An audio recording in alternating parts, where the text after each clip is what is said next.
All right. Welcome to the most anticipated pregame show, even though it's a day early. You got your boy Magnus, and to my immediate right, you got Twisted.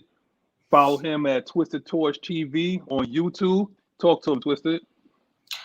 What's good, gang? What's good, all the people in the chat?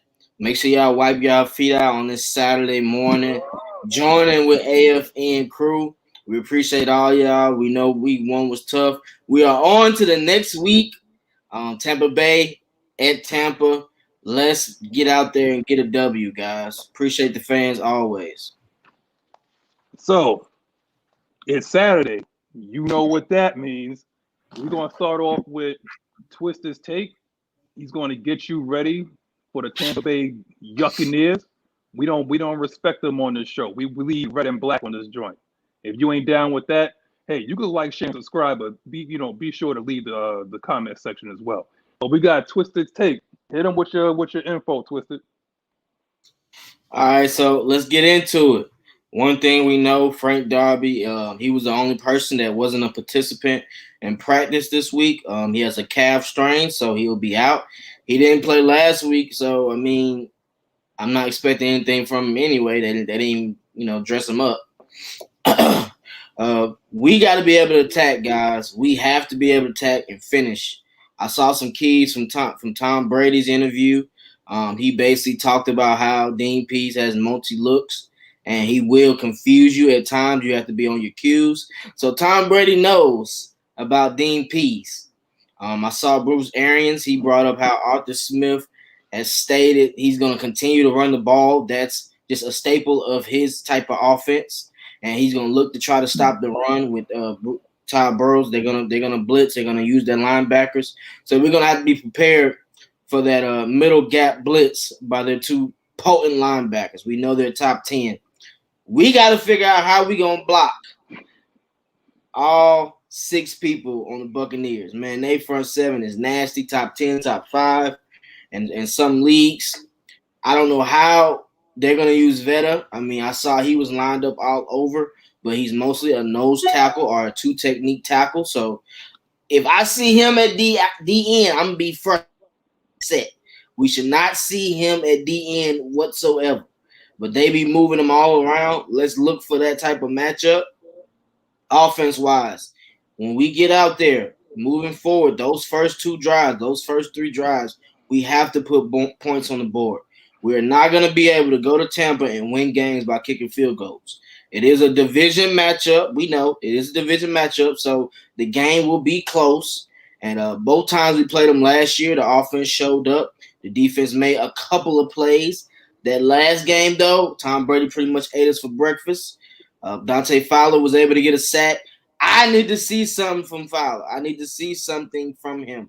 He has to be able to rush the passer.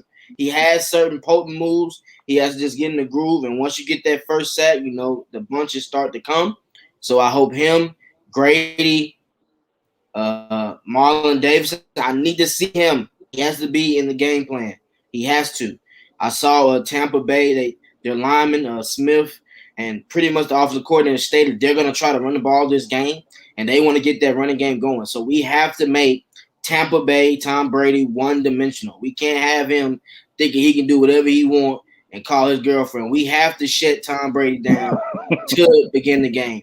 I cannot go into this game afterwards and look like Pablo Escobar. I do not want to be sad. I do not want to be depressed. We got to go out there and get this W, guys. How y'all feeling in the chat? Magnus, go ahead and talk to me. Yo, you can't be saying stuff like that and send it straight to me, bro. All right. What I'm about to do is that I'm gonna basically put a nice little red bow. Maybe I'm even gonna put a bow. I'm gonna say a eulogy for this last week, and then we're gonna be on to Tampa Bay. I mean, because we've been getting blasted in social media. We've been getting blasted in regular media. We're 0-1, and they already put a nail in our coffin. I mean, Arthur Smith is he's getting questioned. Dean Pease is getting questioned. Dave Ragone is getting questioned. Terry Fontenot is getting questioned, or for just one game. So I'm going to see if I can actually see some positives from last week that we could possibly bring it to this week. Now, what we did have is we did have over 100 yards rushing in the first half. When was the last time you heard Atlanta Falcons team actually be capable of that? Okay, we had pretty much 86 in the first quarter. I mean, I was getting up out my seat and doing the first down side every time I see exactly between Mike Davis and Cordarrelle Patterson. People are sleeping on this dude running the ball. I mean, he had some jump cuts. Look at that right there, man. 49 ain't got a chance. He ain't got a chance. Somehow, some way, like I said, we had 86 yards in the first quarter. We just totally went away from the running game. And Arthur Smith said it. We basically went away from it. We became predictable. So I'm going to basically take week 1 off of when you first get your new copy of Madden. Like, you don't really know what's going on. You might try on rookie. You might try on pro or something like that. But you don't know how to truly play with your toys yet. And I think being the fact that we didn't play anybody really in the preseason, it was more so trying to find out depth. And that's what this team lacked for the past couple of years is depth. We were trying to see exactly who was going to make the team and who wasn't going to make the team. So therefore, our starters didn't play and our defensive starters didn't play. So if you think about that and you're trying to implement a new scheme, it's going to look rusty. Now, Jalen Mayfield absolutely looked like a human turnstile last week. And it's not even just about him because Matt Hennessy he wasn't doing any of that. Okay. Shout out to Jew Talk Sports. Subscribe to his channel on YouTube. He basically said that Jalen Mayfield was starstruck. If he's starstruck with Fletcher Cox, he's going to be fapping in his pants when he sees Vita Vea or Ndamukong Suh across from him. If that agent guy basically can make you seem like you starstruck, then you got a hell of a job against you this week between him and Hennessy. That entire O-line didn't look cohesive. They didn't look like they had any chemistry or anything like that. It looked like they was pretty much keeping each other on the island and trying to block guys like one-on-one. And you just can't do that, especially being the fact of that Jalen Mayfield is struggling. So Hennessy has to be able to know, it's called awareness as a center, that you may have to start off on your block and then you have to kick over to help your boy, especially someone that's struggling like that. It's his first game. He already had about three procedural errors. Like, you got to be able to help your guy out, So what else that we have? I said coaches are still trying to figure out what the players can do. They're still learning how to play with their toys. You mentioned a particular guy, Dante Fowler. I remember one play that he came off the edge and ran right into Lane Johnson, and that's where he stopped. Yeah.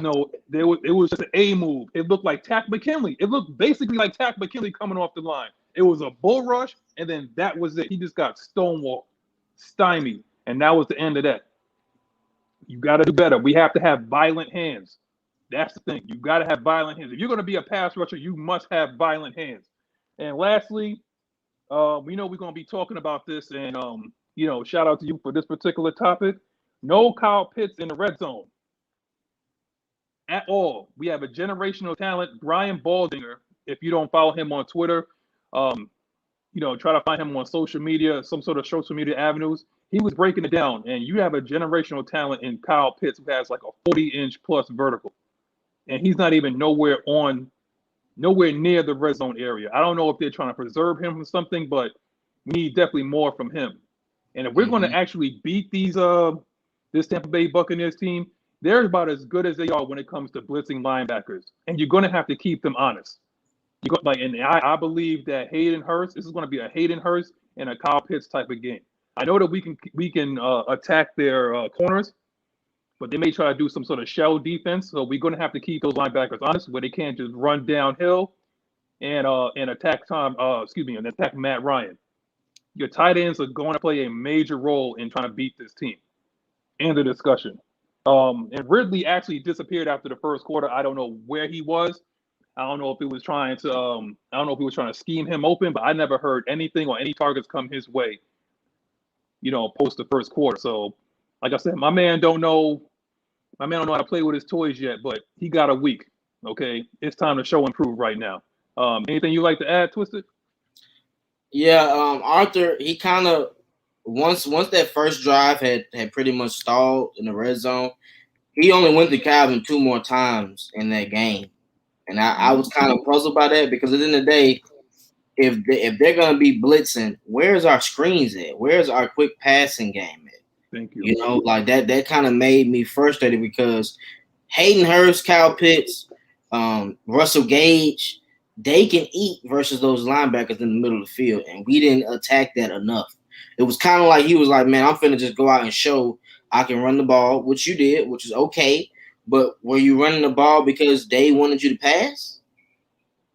Or were they letting you run the ball? Like all that comes into play with me. And you have to be able to switch it up. Tampa's not gonna just be able to, you're not gonna be able to just run the ball like you did versus Philadelphia. Tampa's front seven, as far as stopping the run, is good. They're great. Their issue is the secondary. So you might have to start out getting that pass going early just to be able to set up the run down the line. I don't want to. Can I say something real quick? Can I say Go something ahead. real quick? We overanalyzing it way too much. We overanalyzing that game way too much. The reason why I'm saying that, we forgetting one principle for Arthur Smith. What is he naturally? Him being a player of the game. All right. So if he's an offensive lineman, what is he thinking first? Run, yeah. Protecting the quarterback. That's the first thing that he's doing. Protecting his quarterback and protecting his offensive lineman. So when he's in that mindset, this is why offensive linemen love to play with Arthur Smith. That's why running backs love to play with him, because he's in protection mode first. So he's going to abandon the pass in order to, one, protect the offensive lineman. That's the first thing he's thinking, is protect the offensive lineman.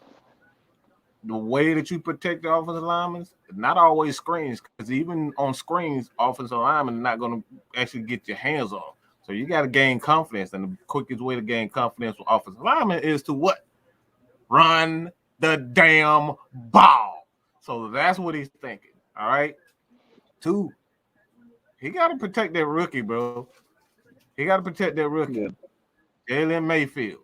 He's not thinking about nobody else but him, development of offensive lineman. So this is why you got him going in and out, because he's thinking protection first. And that's for the first time. We haven't had that in quite some time outside of Kyle Shanahan. Kyle Shanahan does the exact same thing. He focuses on protecting his offensive lineman first. So like this is why I say we got to get out of that way of thinking, because this is a whole new regime. This is not the same Falcon where we're going to come out throwing the ball 50, 60 times. Hell, we probably not even, he didn't even throw the ball 40 times. So this is a completely different mindset. And like as fans and fans of the game and Falcons fans, first and foremost, we're not a passing team anymore. We got to get that. We got to get that in our head. We're no longer a passing team. He's going to protect his offensive lineman first. And by protecting the offensive lineman, he's going to protect the quarterback. So that's the reason why we didn't see screens. That's the reason why we didn't see Calvin Ridley and Kyle Pitts getting as many passes as we thought they should. It's all about protecting the offensive lineman. And it's going to take time for him to kind of get in the rhythm as a play caller, because that's what he's thinking. Yeah, but when you're down 9 points, you got to try a little bit. Like, I don't feel like he tried enough in that second half. You still talking about, you still thinking about, you got to try.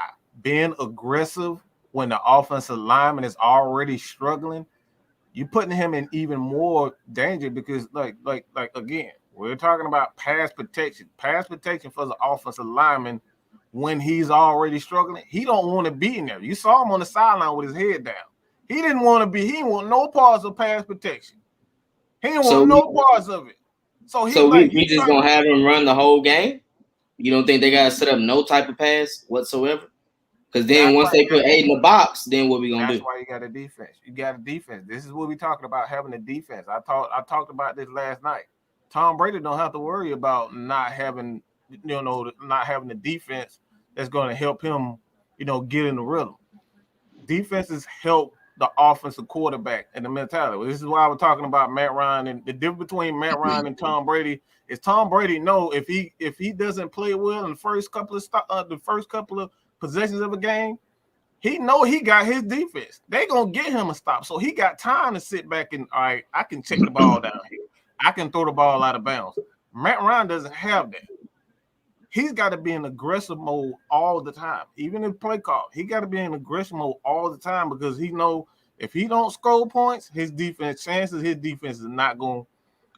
They're not going to get a turnover. They're not going to get a sack, and they're not going to get a 3 and out. So it's a different type of mentality.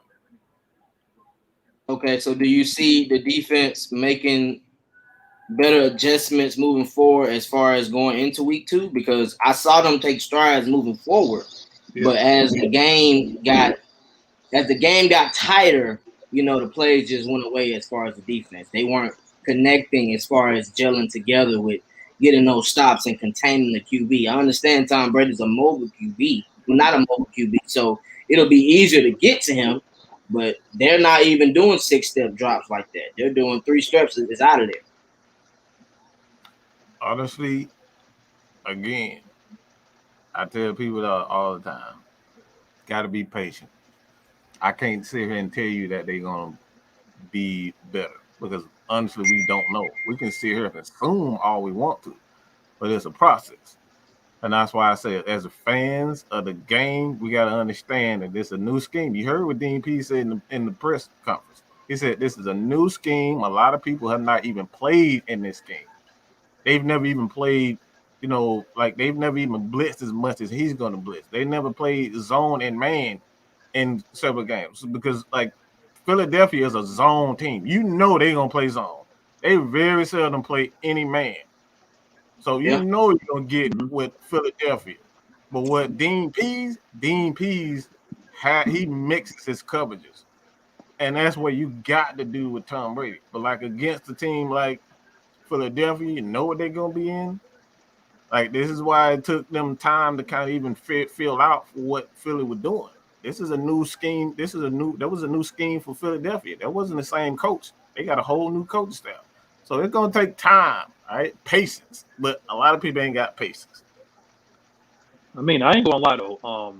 I like what I've seen from the defense even late into the game where, you were saying, I remember we was texting each other, and you was like, "Where's the pride?" I remember Mike was saying that, "Where's your damn pride?" And that defense showed some sort of pride, even being the fact that they were down. They were given timely stops. I mean, it wasn't pretty, but they were getting some sort of stops late into the game, and then just Philly just did what they did. I think they gassed us at a certain point because the offense wasn't really doing anything. But the fact that Arthur Smith, even when the game was out of hand, he was still running the ball, is also sending a message to your team as well. Is that, look, this is our identity. This is what we're going to do. He didn't want to be predictable because I know that's what, I understand where the twisted is coming from, where it's when the game starts, getting down 1 or 2 scores, it's you want to try to you got to get something back.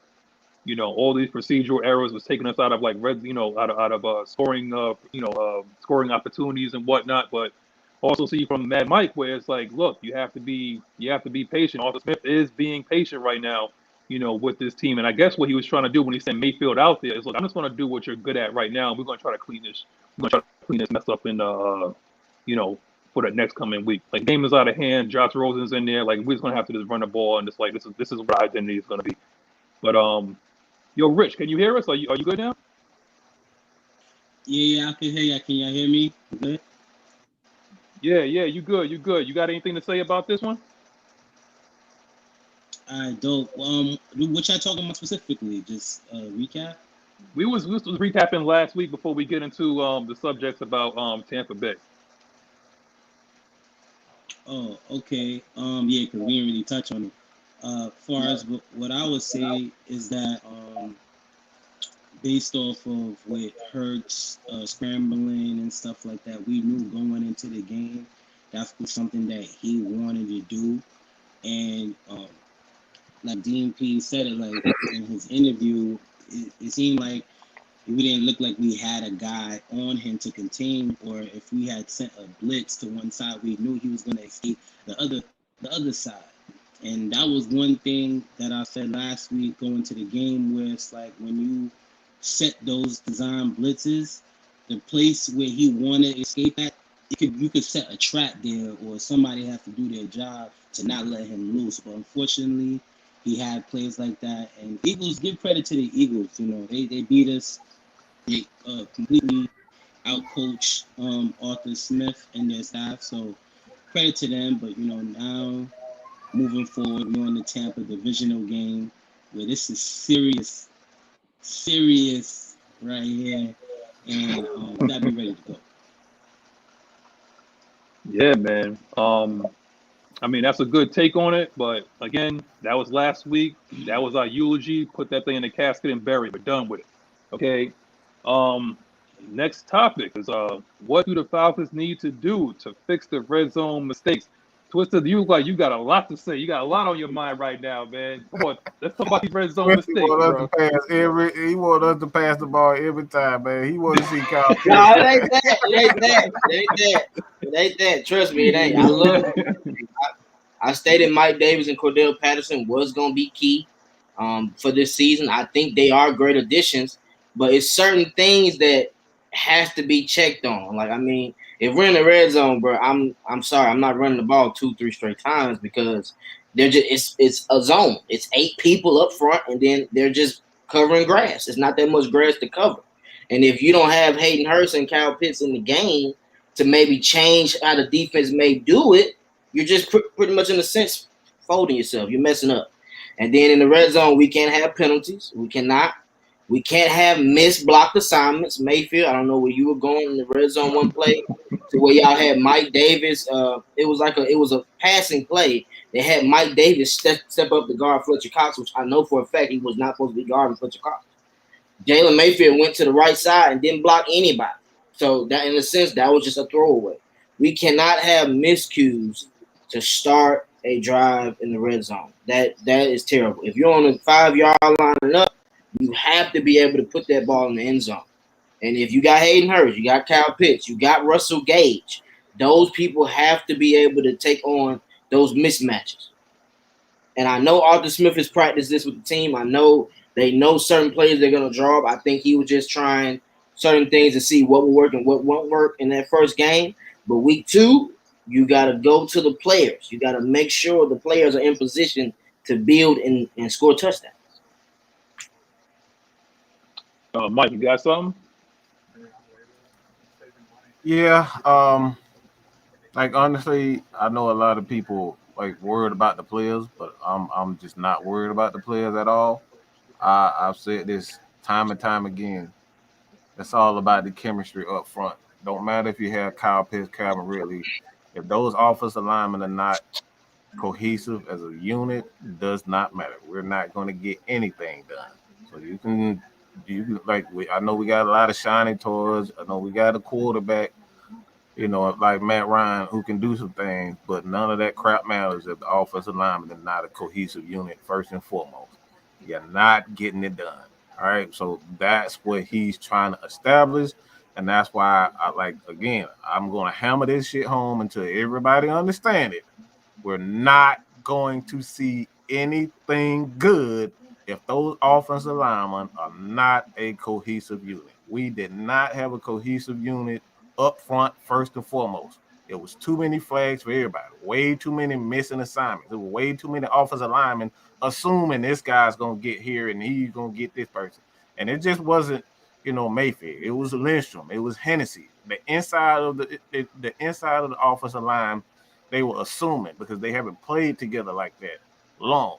It's all about the chemistry up front. So I don't give a damn who catches the ball. I don't give a fuck if Keith Smith catches the ball 40, 50 times. We need to make sure that offensive lineman is a cohesive unit first and foremost. All right. So before I make my take, and then we'll finish up with Richard. So I got to give a roll call because I got to appreciate 68 people rising up, and rising out their bed and decided to turn us on instead of turning on the news and media and whatnot. So we appreciate Joseph Mestas, Atlanta Nation, ATM 534, The Nation, Bubba Gump, Devon's always in here, Marwan Johnson, always a consistent dude, Jamal Grant, what's up, brother? Isaac Crimes, Rose Stackson, Daniel M., Keith Spencer, Humble Brando, Dre Jungles, I saw you. Tramal Kellogg, I see you trolling too. Blizz818, Daniel Montfort, Wallace Smith. What's good, y'all? Christian Kroon, Clay Melton, Kobe Cocaine. I liked your take earlier, man. I totally agree with you. Blue Green Lee, and I think that's about Down South Georgia boy. I forgot about you. ATL Leo, Dre, True Statement. Appreciate y'all rising up. Jay, yo, subscribe to J Rock TV, man. This dude's a hard worker out here, man. All right, subscribe to him. He's up in the comments too. Say what's up. What's good, J Rock? Before I even go any further, I gotta address this real quick. I try to be nice today. Before I even go into my pick, I heard Panay Sewell was one of the lowest rated offensive linemen coming out of the preseason, and that's all I'm going to say about that. Now, moving on to what we gotta say, he was actually worse than Jalen Mayfield. You know what I'm saying? Generational talent. All right. So anyway, like I said, I'm trying to be nice today. I'm really trying to be nice, but people trying to get curved today. But but honestly, what you can see is like the age-old saying is, you're only as strong as your weakest link. And there's no case like that than the offensive line. And when one person is weak, you can see that affects the entire line.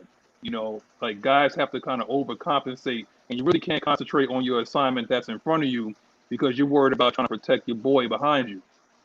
You know what I'm saying? So you got to look out for your brother. So therefore, what you've seen a lot of, it just looked like a bunch of individuals that was just blocking. You know, it wasn't guys that was coming over to help or anything like that. I mean, there was people jumping. I mean, we had 6 penalties, I think, like between like the first and second quarter alone. And it wasn't even just the defense. It was like we put our defense, in a hole plenty of times. So Mike is absolutely right. It's like if that line ain't right, then we ain't gonna be right. I mean, and I said the most positive thing that I saw is that we had 100 yards rushing, by the first half, and I thought that we was gonna be in for a big day. And things just happen, and you got to kind of go against your game plan. I actually see us revisiting that game plan against Tampa Bay.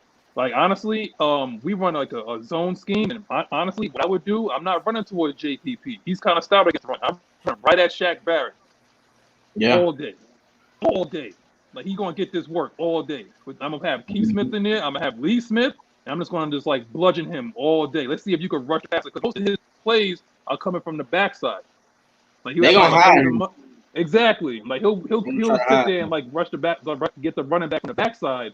Or he'll get like a strip or something like that from the backside. But if you run right at somebody that's like a pure pass rusher, you'll wear them out. And I think that's what we should do. Don't run directly at these guys. You got to have them run, stretch them out. Vita Bay ain't going to be able to run all game long. They had 2 weeks off before the season started, just like everybody else. Then they played their game. Dallas almost beat them. And then they got another 2 weeks off. So we have to play on the fact that they might be a little rusty, because they look rusty against the Dallas Cowboys. And I don't think the Dallas Cowboys are better than us. I don't think they showed them anything that we can't do, except that I believe that we're better at the tight end position. And they didn't have Zach Martin at right guard. So if we could take those type of aspects and clean up some stuff, and honestly, Jalen Mayfield's on a short leash. Chris Gomez right behind him, and we signed like 2 guys to our practice squad. And as soon as we get them along, like he's gonna get replaced. So he knows that he's on a short leash. Arthur Smith is not going for that mess the entire game. This game, he cannot, and he will not. What you got, Rich? Yeah, so I add on to what you guys were saying. 2 things I really got to say. But first off, with the offensive line and Jalen Mayfield and building that cohesiveness, which is very important on the O-line to what Mike was saying and you were saying as well. I know that was one thing Jake Matthews always harped on, is getting those reps and building that chemistry to know what guys are doing what. Now, as far as Jalen Mayfield now, he's getting his second opportunity now. We've seen on the depth chart. You still got to give that player that chance to redeem themselves, to build their confidence, to see how they respond, to see how he responds once they corrected his mistakes and how he played from Philly. So now this is a time for Mayfield to get that jump, to see if he corrected those mistakes and to see if he learned from it at the end of the day. Now, if he doesn't, and let's say he continues some of those same mistakes, then most likely we're going to see somebody else in there, or somebody else will get their opportunity, because at the end of the day, the time is ticking, and the quicker you figure it out, the better things will be. Now, to answer the question on what I feel like the Falcons should do in the red zone is open up the playbook more. And this is one thing I'm expecting throughout the whole game, is to have the Bucs on their heels, where I know Arthur Smith can be very creative. I know that's one thing why we brought him in here. Besides, he had a high-scoring red zone percentage in Tennessee, but I want to see the creativeness with the play. Like, I want to see him open up playbook, getting guys open, scheming them open. I felt like at times when we got into the red zone and he knew we had to score, obviously, I think Arthur Smith might have panicked a little bit, because I know he said there's certain plays he wished he would have took back. And he missed Russell Gage. Russell Gage didn't get no catches last week, so who knows? We've seen sign up for Russell Gage, and they might not be expecting it, but that's all I'm trying to see is creativeness. Yeah, yo, Twisty, you want to finish it up? Well, we got to look at this offensive line is pretty good at run blocking. I think Arthur Smith noticed that, and he has still some wrinkles to go as far as improving in pass blocking with a couple of the offensive linemen. Jake Matthews, Chris Lindstrom, those are pass blockers. Caleb, Mayfield, Matt Hennessy, they can be good run blockers. Matt Hennessy has a chance to be a good pass blocker. But when you're a center, you know what I'm saying, you're hiking the ball, so you don't really have a chance to get your hands up when they have a nose tackle right in front of the ball. So it has to be better as far as double teams. I think Eagles did a good job of creating man-on-man situations on that front line to where they got Jalen Mayfield one-on-one a couple of times. Tampa can do the same thing, but Tampa's scheme is a little bit different. The difference with Tampa is they blitz more. Todd Bowles doesn't care. He's going to blitz regardless, whether they're eating on it or not. It was plays where Cowboys literally were taking advantage of him blitzing, and he just went out there and did cover zero and blitzed again because he knows the secondary is weak. One thing I did notice, though, their two safeties are back. Their corner isn't back, but their two safeties are back. So the secondary might be a little bit better than they was in week one. But that matchup is still what we have to attack throughout the game. Not saying we have to throw it 40 times, 25 times. You just have to create plays to where you're making big chunks of yards when you do decide to pass the ball.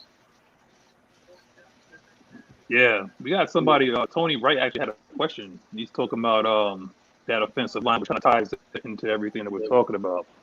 Says a question for the entire panel. Since 2017, that left guard position has been the weak link for this O-line. So why haven't we spent at least a second-round draft pick on drafting a left guard in 18, 19, or 20? And somebody answered it. Marquise Teixeira. There it is. Come on, bro. Hey, man. Yeah, he's one of his guys. I'm sorry, but look, I don't believe in drafting linemen with the first three picks. Like, unless those guys are special, I'm just not doing it. Because honestly, I think you can get, what we've seen. Like Angela Vitre, we like trade him for like a 5th round pick or something like that. So like, I don't believe in drafting those linemen. He got to be not Panay Will, all right, not talking about. He can't be. It got to be special for me to draft for the first 2 rounds, because I think you can get some skilled players, outside linebackers, some corners, some safeties that's gonna add something to the defense. Like you can build offensive linemen.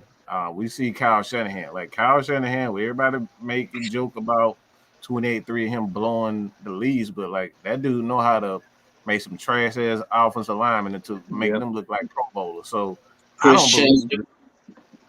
I had the same philosophy with our running backs with the offensive line. I'm not doing it. We wasted 2 minutes. How many times we don't? Do I gotta bring up this name again?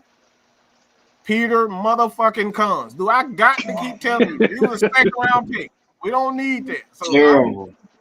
look, as long as you got a good scheme and you stick to that scheme, which is I keep saying, we got to, as fans, we cannot get back into that same way of thinking. We got to change our way of thinking first and foremost because it's not the same Falcons. He's going to have balance. That's what he's focused on most. He's not going to pass the ball when everybody else feels as though we need to pass. He was doing everything completely different. And that right there is already, a good sign for me. So hell no. I don't. That's the reason why I just don't believe in drafting an offensive lineman that high anymore, unless you need it. Yeah. I think what was Falcons West just said, because O linemen take time to develop, 99% are not like Quentin Nelson and able to come in and make an impact. Yeah, those guys don't, this rarely you run into guys like that. You know what I'm saying? But I think we're not having this conversation if Garnall doesn't get injured. I think that would have basically solidified our left guard position. I think we would have been all right. But unfortunately things happen and we're in the next man up, industry. That's what it is, Give this guy another chance. Honestly, we don't even have a choice. Mayfield's going to get another shot. He's going to be out there. He's going to be on a short leash. This entire offensive line is going to get another shot. Which runs into the next topic. Is the Falcons offense becoming a run-first offense, running team first? What you think, Rich? Oh, man. Stream ain't going to let Rich be great. All right. Yo, Twisted, go ahead, bro. Yeah, I think based on what Arthur Smith's plan is, I think we are a running team now. He wants to prove that we can continue to run the ball, knowing that we still have to fix things on the defense and offensive line. So he's pretty much, in a sense, protecting the offense and the defense because when you run the ball, you slow down the clock. And when each time we had those long drives, when we went back on defense, what we do? Make a stop. So when the defense is able to rest and relax and be able to go over schemes with Dean and figure out what we did wrong, of course it's gonna be a better team in a sense. The running game was great to me. I noticed that our average per yard, like yards per average, went up. When's the last time we had over 4 yards of carry in a game? That's what Tevin Coleman, Devontae Freeman. That's 4 years ago. So that's key for me. I think his next wrinkle will be that play action and sprinkle in those quick passes. But it's a running game, bro. It's the running game moving forward. It's going to be the running game. So we got 3 running backs. We're going to use them until we can't use them no more. Yeah. You got Mike Davis. You got Cordarrelle Patterson. And I think this week they're going to introduce you to somebody named Wayne Gallman. I remember last week people were sitting there saying like, whoa, let Wayne Gallman run the rock. Well, he's going to run the rock this week. What we're going to get is like we're trying to get the defense to over pursue and then cut back. It seemed like that worked a lot against the Philadelphia Eagles and against an aggressive defense like the Tampa Bay Buccaneers. I believe truly that's going to work. It's like, you try to – the thing about a stretch play is you're supposed to like test that edge and then you can cut back. So what's going to happen is like you're going to see a lot of that from Cordarrelle Patterson. He averaged 7.7 yards? Was it last week? Every time he was in the game, he made a good play.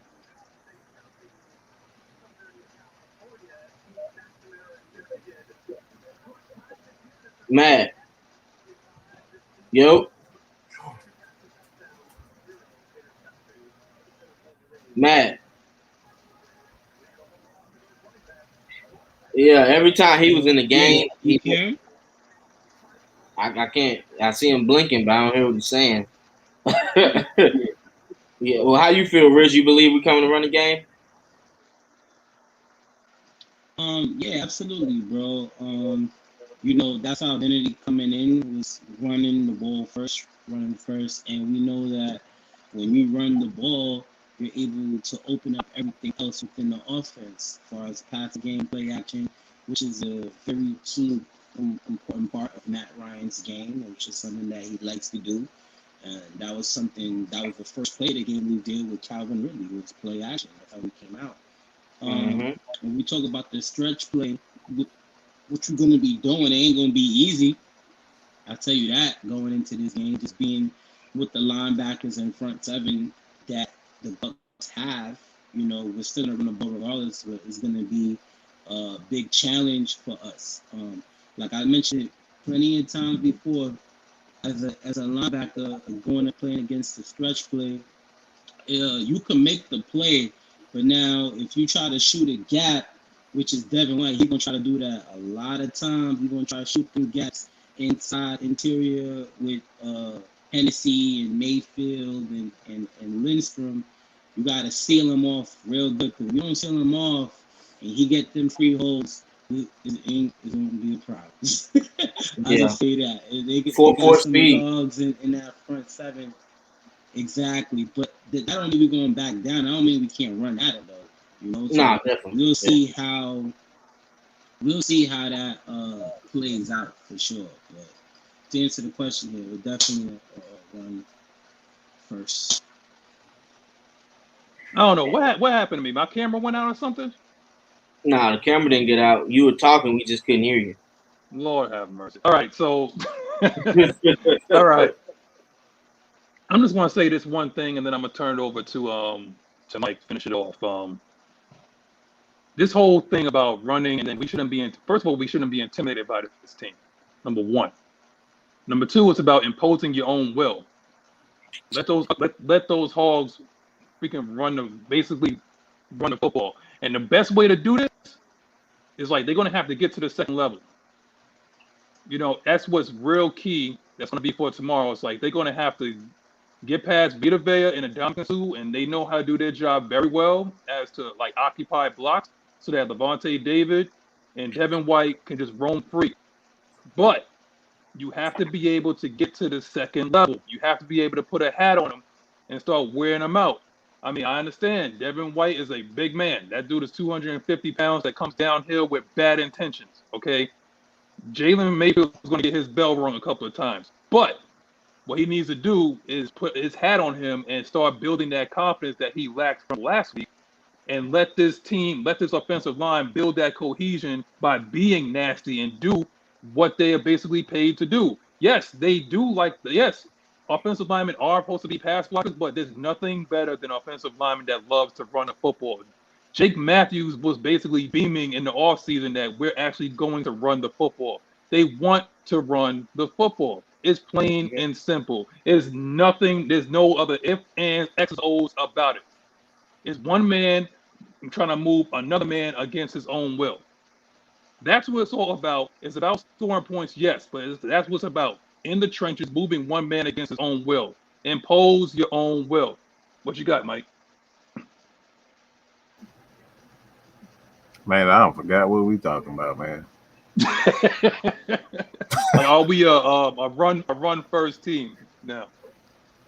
Yeah, that's pretty much what I've been preaching this entire the last couple of days. Like, this is a new culture. They went back to the Dirty Birds for a reason. This is what I've been saying for quite some time. This is no longer the air raid Birds. This is not the run and shoot Falcons. This is the Dirty Birds. We're gonna run the ball. We're gonna play quality. We're gonna try to play quality defense. All right, and that's why I say, until we establish that we are, teams understand that we're gonna run the ball, they're gonna start playing us a lot differently. But we gotta make sure that they know that you're gonna get a heavy dose of Mike Davis, you're gonna get a heavy dose of Cordero Patterson, and you're gonna get a heavy dose of Keith Smith. Like, I saw Keith Smith. This is the first time I know K-Style smiling like in his sleep right now, because we're using the fullback the right way now. You know what I'm saying? Like, we're using him in the running game, we're using him in the passing game with the flats. Like, we're actually using our backs the proper way. So until people finally understand that this is a run first team, the passing is going to come. This is Matt Ryan. That's Calvin Ridley, Kyle Pitts. They're going to eat. All right, they're going to have games where those guys are going to have at least 10 targets apiece. So I'm not worried about that. I'm worried about establishing that running culture first. We gotta get that in teams here that we're not going to, abandon the run, and that's what it is. Yeah, I mean, J Rock hit it right on the head. Where is it? He said, I think the key for us to win, who can control the clock. The way you control the clock, run the ball, and play defense. Like I don't want us to get into like a shooting, like a shootout, with Tampa Bay Buccaneers. I don't think that's going to benefit us in the slightest. It's good for ratings. It's bad for wins and losses when it comes to going against Tom Brady. Somehow he always has the ball, when there's less than 2 minutes left, and you already know how that goes. Run the damn ball. It seemed for the first time in a long time, I'm actually more critical of the offense than the defense. I think our defense is going to be okay. If we just follow that simple mantra, I think we're going to be all right. Don't expect a lot. Dean Pease already said it, that you can't confuse them. You're going to have to use a lot of multiple sets. You can't misstep. It's like you're going to have to play absolute disciplined football in order to beat this team. Yes, they have a lot of weapons, and we're getting ready to talk about that in the next subject. But at this point, it's like you're going to have to make this game ugly. Mm-hmm. Play it the way Tennessee played the Kansas City Chiefs in the first 3 quarters of the AFC Championship a few years ago. You're going to have to make this game ugly. You do not want to get in a shootout with this team. You don't. It doesn't benefit us in the slightest. I don't think it's going to be a shootout. I think it's going to be ugly, honestly. Yeah, I think Dean already has some plays he's going to scramble for Tom Brady. And Tom Brady's not a mobile QB. Jalen Hurts was sacked a couple more times than he did get. He ran out of those plays. We had 3 sacks we could have had on Jalen in that game. Yeah. Tom Brady's not moving. If he feels it's close, I'm just going to take this L. I'm going to sit it down in this play. With Grady coming, Grady knows how that offensive line works, so he's going to make some plays versus Tom. And I had talked to Evan, another Buccaneers fan who does content creating, and I asked him a question. I said, who do you know, like what player has sacked Tom Brady the most in the game? He said, I don't know. I said, well, I'll give you a hint. It was the Super Bowl. Grady Jarrett. Grady Jarrett could have had 4 or 5 sacks in that Super Bowl. So Brady knows how to disrupt a game plan. And if they're going to double team Grady, we have to get off those blocks with Marlon and with Kaminsky on the edge, Means, Jacob. We have to get off that edge and make plays. Can I see I want to see, we got 87 people. I want 87 likes, shares, and new subscribers. If you're actually new to the channel or if this is the first time that you tuning in, like, share, and subscribe. Tell me where you're from. Tell me what you represent. It doesn't matter if you're an Atlanta Falcons fan or a Tampa Bay Buccaneers fan. If you want to troll, you can troll. We got a special segment for you coming up. What I like to say, though, is that you mentioned a lot of people that's basically pass rushers, but I want a hashtag free AO. Okay, free Ogundeji. God damn it, if they put that boy on the field, free him. My son is locked up. Free AO, man. Give him some rest. You got to be able to free this man, but put him, Grady, Marlon Davidson, Dante. If Dante Fowler has more than one move, put him out there. Tusi Manor had a decent game. If you want to rush the passer, put your guys out there. I understand, you know what I'm saying? You're still learning how to work with your toys, but God damn it, free AO. When he went out there, he played decent, you know what I'm saying? So please. All right. Now. I think that's because, Steven Means is better at setting the edge on the run. And so when AO is in, they might just run at him to see if he can stop the run. So he has to prove that he can stop the run too, be able to get more plays moving forward in the beginning of the game. Oh my word. God dang. Yeah. I don't like Steven that much either, but he knows how to stop the run. So does Dante. They know how to stop that run, set that edge. So that's why they play so many snaps. They were killing me with the RPO though. I know they was coming a little bit too far upfield. That's why I was kind of getting a little pissed off at Steven Means because he was celebrating. Oh my God! My ain't man real was celebrating football, man. for 4 starts and everything like that. And I don't even remember if he even had one tackle. All I know is like he was going too far upfield. I mean, for God's sake, the guy was going against a former rugby player. He shouldn't even be able to touch you, man. He shouldn't be able to touch you. It should have been like guaranteed. It should have been an Adrian Claiborne type of thing. I'm not asking for It's a 6 fake sacks, but I was asking football. for something. But you celebrating for 4 starts and everything like you had something to do with it. Are You you know talking what about I'm saying? Steven? Steven Means. I'm talking about Steven Means, man. 55. God. He All don't right. he don't have guy on the team. That's all it is. But he gives maximum effort though. I ain't gonna He gives say you that, effort, but God he gives damn, you effort. But the plays, we're not seeing him making them plays. He ain't being called like that. I mean, get I it. think he was just playing way too aggressive on that RPO, man. The last thing that you want is to have tape on you regarding stuff like that when you play too damn aggressive, because that's gonna, even if you don't have a quarterback that can run out, they can run or be mobile, they can still run draws on you. So you don't want to have tape on you that's like your thing. Like this guy is like over aggressive when it comes to stopping the run. But Oh, come on, John Davis. Jesus Christ, what bro. happened? What happened? What do you say? We He's are basically rebuilding, guys. We're not contending for the playoffs at all. That's the part that they tried to hide from everybody. But if you look at the offseason moves, you should have known that we was rebuilding. how you I know could that have after sworn. one game. Jesus Christ. I could have sworn that being broke is a joke has something to do with it, but I could be stupid. I mean, I could be a complete moron. I could be dumb. I could have sworn it had something to do with it. I mean, number, them double ones may have something to do with that too. I mean, he had like a straight up biatch in the off season too. So like, I'm positive that has something to do with it. Good gracious, people! I mean, Like, Yeah, it's a lot of factors that play into that. Honestly. but just to say after one We game have to wait and see. Yeah. Yeah, like I obviously don't know the next 3 opponents either. let me explain something. Let me explain something. All right, I just explained this last night. All right, I'm gonna tell y'all again. All right, rebuilds cost money. Rebuilding isn't free.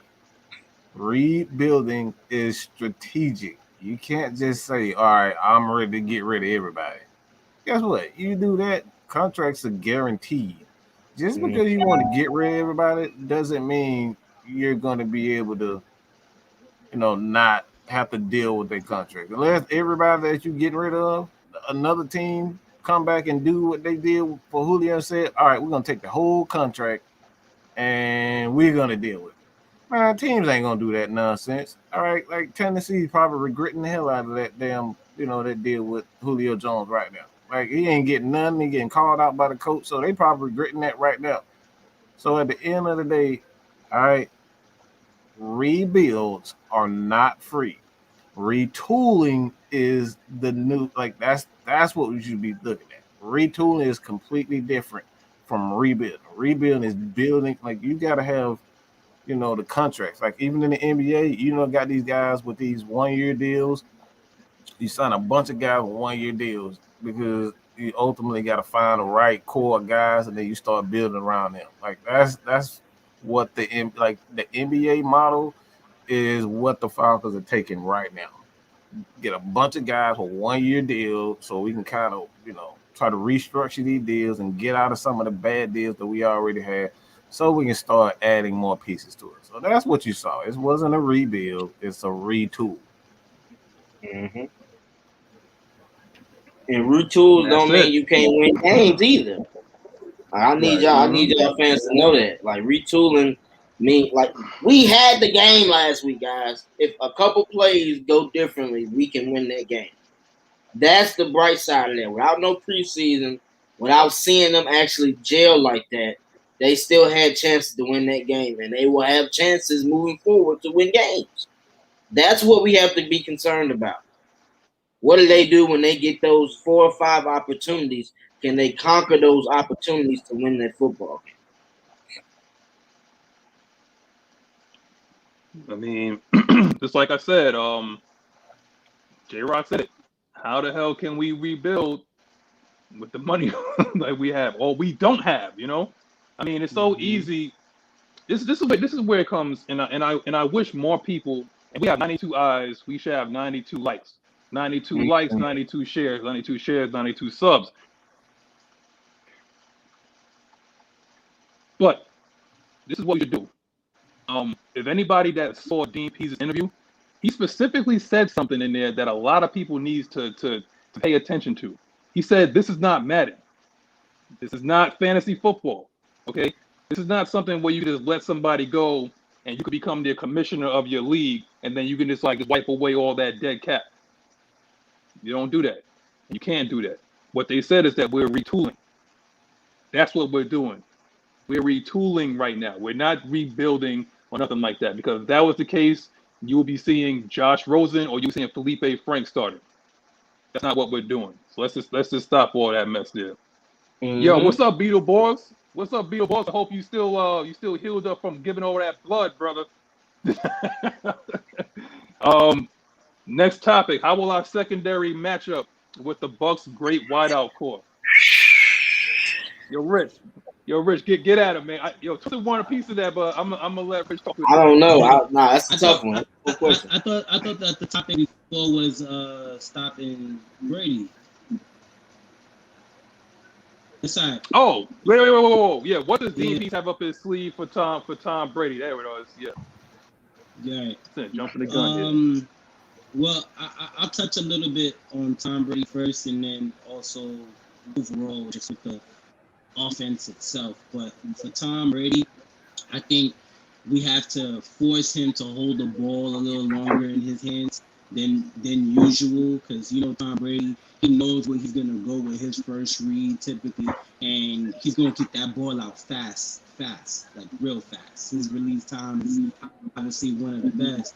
So if we could hold Tom Brady enough to force him to look to his second or third read and have him have that ball longer in his hands, I think that will help us out a lot.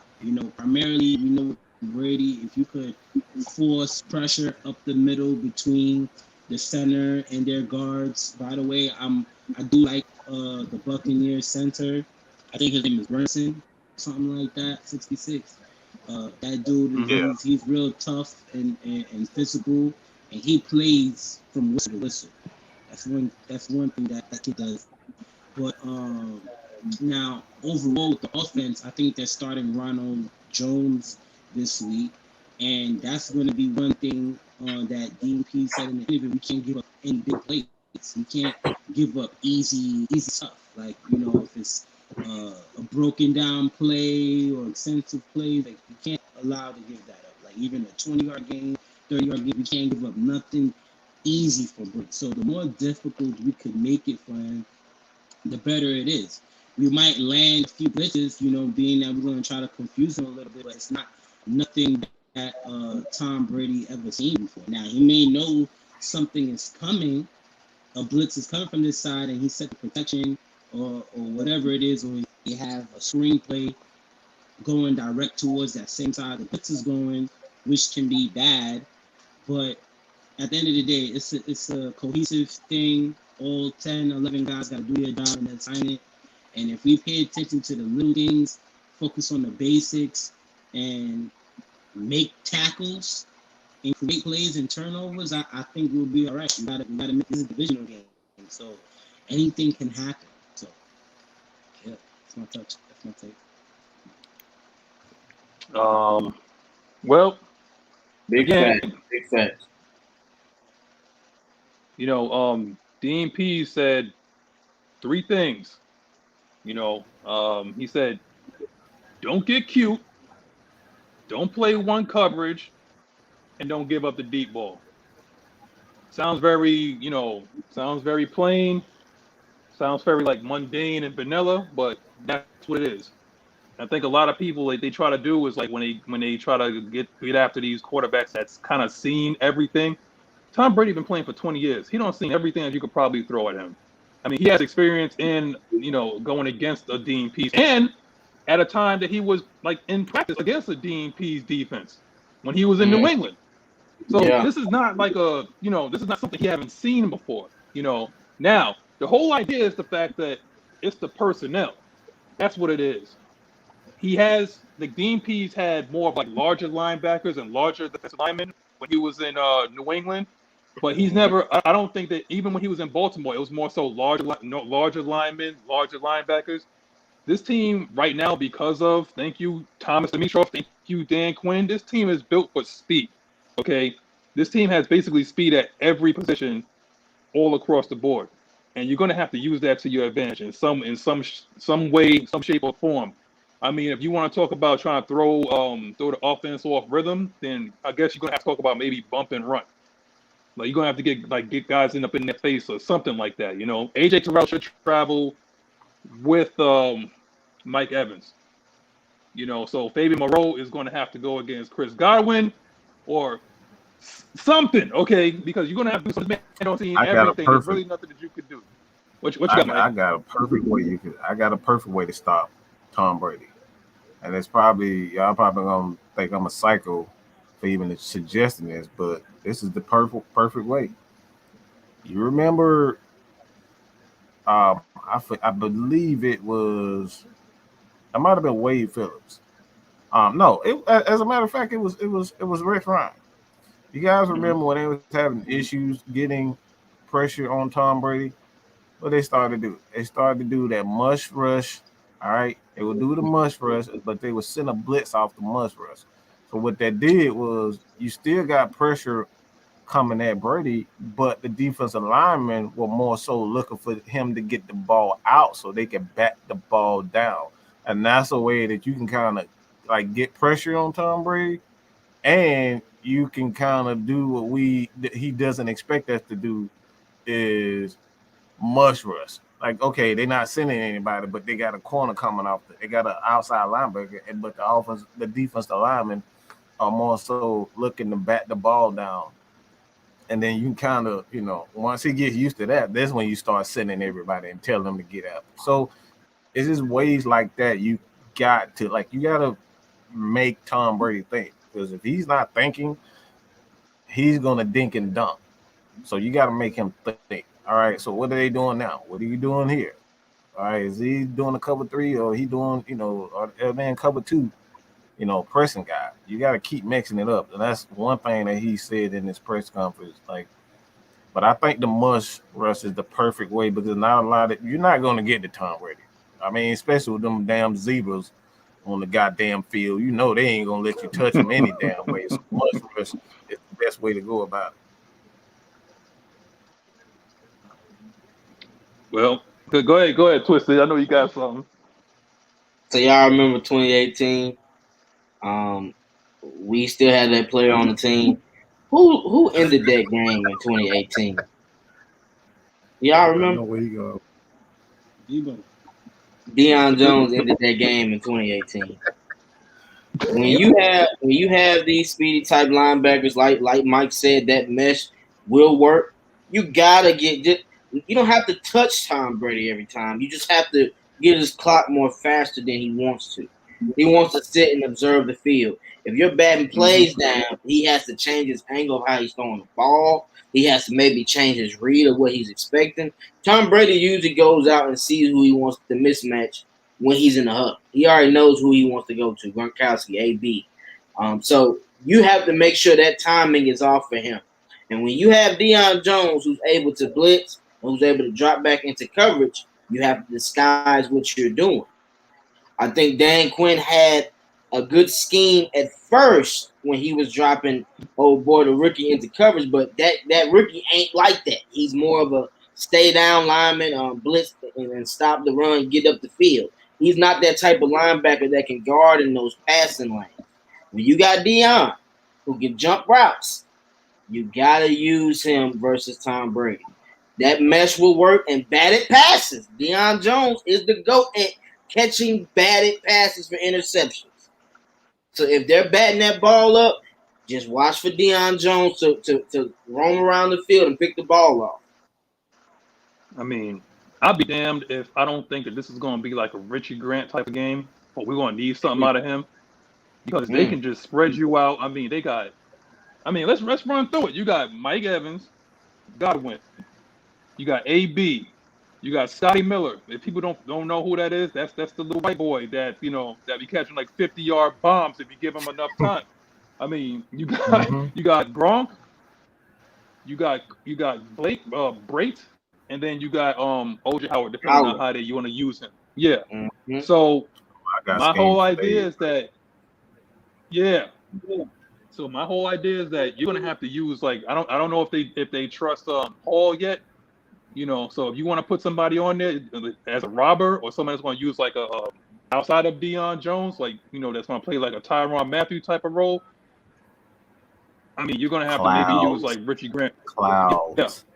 Clouds. That works on Tom Brady. Yeah. Clouds. That goes back to what I was talking about with Rex Ryan. Rex Ryan used to cloud the hell out of a Tom Brady because he knew that he likes checkdowns. So what he would do, he would have one corner, he would have one corner like let's just go back to the Jets.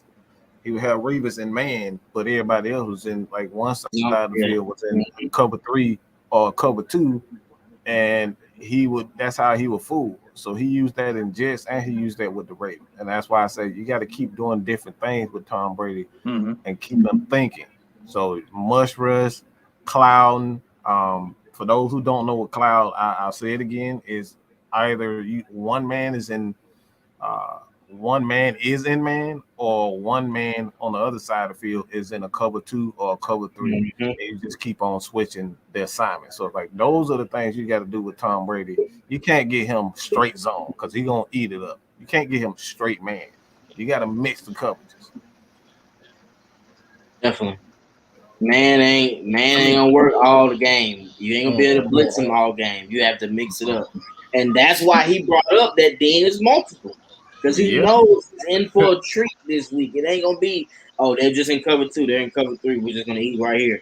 No, I'm gonna have cover 1. I'm gonna have cloud. I'm gonna have man. I'm gonna have cover 4. It's gonna be switched throughout that game, and once I find the weakness, I'm gonna keep attacking.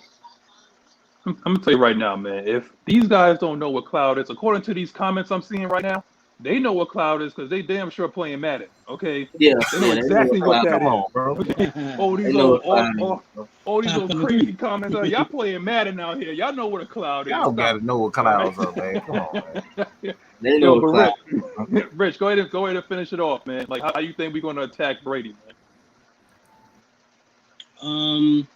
So besides what I was saying earlier of keeping the ball in Brady's hands a little longer, that plays a big factor with the DBs and us covering, doing a good job with that. So now we know they're going to want to attack the ball downfield. That's something that Brady's going to want to do with those receivers that he has. So being like you guys mentioned, you guys switch up a little bit. So now Brady knows that's going to happen. He's going to know our coverage when we're in the cover 1 and all this other stuff. And our DBs have to win those matchups. So now, if we're not winning those matchups, it's going to be a problem. And we know that the DBs and the D line, they co-sync together, right? We work hand in hand together.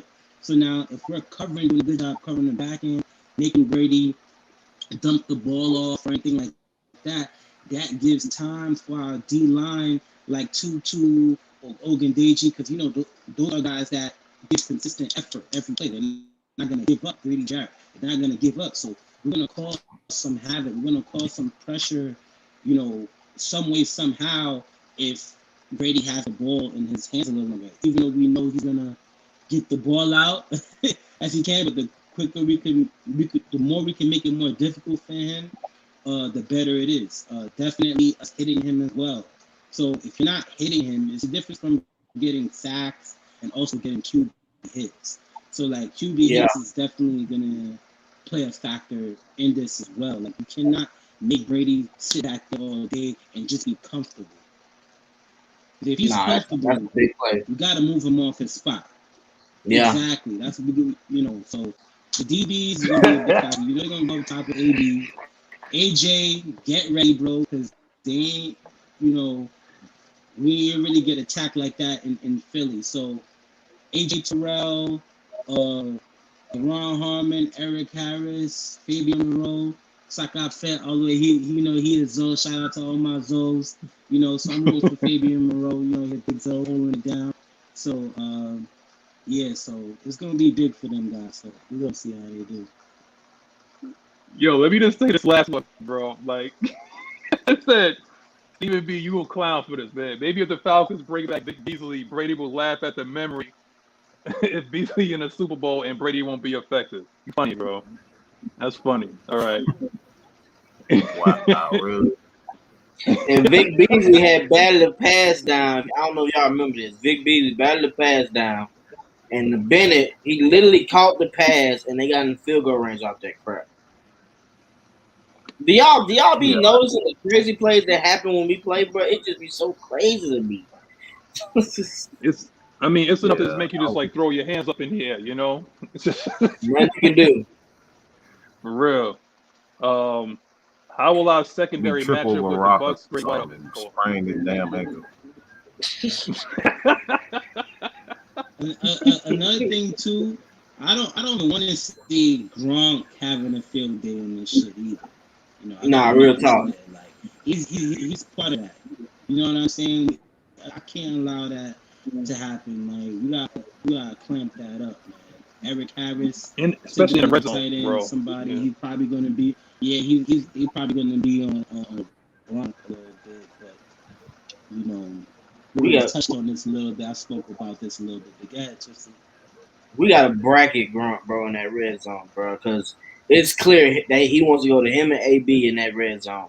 One of the plays was that play was terrible, bro. That touchdown that Gronk had got in the beginning, where he was blocking at first, and then Tom Brady just do it really quick. What is that, bro? No, that ain't going down versus us, bro. I'm sorry. Gronk, Gronk and Tom Brady, don't try that crap versus us, bro. He gonna get his helmet knocked off, and somebody gonna pick that ball off. That's crazy. Like, I don't even respect your secondary. I don't respect your linebackers. I mean, I'm just gonna throw it out there, and it's whatever. That's called the IGAF. With that play, let me explain that play. That play in the goal line that they ran with Gronk like that, they had the middle of the field wide open. Right? Yeah. And they had DeMarcus Lawrence playing outside leverage on Gronk because, potentially if he's blocking or something like that, DeMarcus Lawrence could play the edge. At the same time, it was weird because it seemed like he had a man. Yeah. For some reason. So, he was holding him off, pressing him, sealing him off for 2-3 seconds, and then there was a free inside release up the middle. So that was good on them. Credit to Bucs executing that. But as far as with us, divisional game, that ain't going down. You know what Debo do and our linebackers do in the goal line in the red zone. Let's not count Detroit from last year, right? But Debo and Foyer is known for making great plays in the red zone. Picks, all of that. So batted passes. And when we do bat those passes, we got to have almost like 11 around the ball because we can't afford to just let these things just hit the ground and whatnot. Brady only needs about a certain amount of things to kind of go his way, and then before you know it, you're down 10 or 14 or something like that. If you could be able to get, but if you can bat the ball and be able to either run one back or basically demoralize that team to the point where honestly, he's probably not even really taking it seriously. You see the way that he was trolling on Instagram or whatever, Brady has become a troll this late in his career. This is what he is now. He's an asshole now. See? That's the one. You see, look over his right shoulder, and he specifically put 328 over there. This is what he is. This is what it's about. So I'll be damned. If I get a clear shot at Brady straight down the pike in the A-gap, it is what it is, man. If I can get a clear shot on him, it is what it is, man. I'm gonna get him happy feet. What you gonna say, Twisted? And a lot of people don't go for they don't swipe for the ball when they pass rush Brady. If y'all notice that, they just go straight for the tackle. Dallas had a chance where they could have stripped the ball and he didn't even go for the arm. We have to do a good job of trying to strip the ball out of his hand to create better matchups for the offense, better field position for the offense. You have to get turnovers on Tom Brady. And they were able to get 2 turnovers by being boneheaded plays on the Buccaneers. They're still rusty too, guys. I need y'all to know that. They're still rusty. They left, 10 to 12 points out there versus the Cowboys. Easy. But if we get into this question as far as the secondary matchup with the Bucs, me personally, I would prefer to have Fabian Moreau on Mike Evans because they're both a big type corner and receiver. So I feel like he'll match up better on Mike Evans than Chris Godwin. I would prefer to have AJ Terrell on AB or Chris Godwin through this matchup. I knew you were going to say that. This is me because no, I'm seeing I get it. He attacks. I'm seeing how he attacks. Mm-hmm. And AJ Terrell is like they're not giving him opportunities like that. If you watch the Eagles game, they really didn't go to him that much. They didn't go on his side like that. They do a couple short passes. He tackled. It was a wrap. They didn't really go to his side. So when you have AJ Terrell, when you have a person that can do matchups to where he can take people along, let's use him for this type of game. Because as Mike said, they're gonna run cloud. And when you run cloud, you're going to have to man up with somebody. Somebody on the defense has to man up. And if we're going to say that, I would prefer AJ Terrell to man up in this cornerback group. So you're saying that you're going to have to leave Oliver more so on Godwin? Is that what we're doing now, or what? He's playing in the slot. They're gonna put Godwin in the slot a lot. They're gonna put AB in the slot a lot. So he's gonna get his reps. I don't feel like Isaiah Oliver was attacked like that either. So that means he had some good coverage skills in that Eagles game. But with Tom Brady doesn't care. Like he gives his receiver chances to make plays. So our secondary will have chances to either put up or shut up. That's the difference with Tom Brady. Tom Brady's gonna give those corner chances to make plays. Jalen Hurts was just being conservative. He didn't want to risk anything. He was playing within himself, you know. What you got, Rich? I know you're a linebacker, but give me some secondary info, man.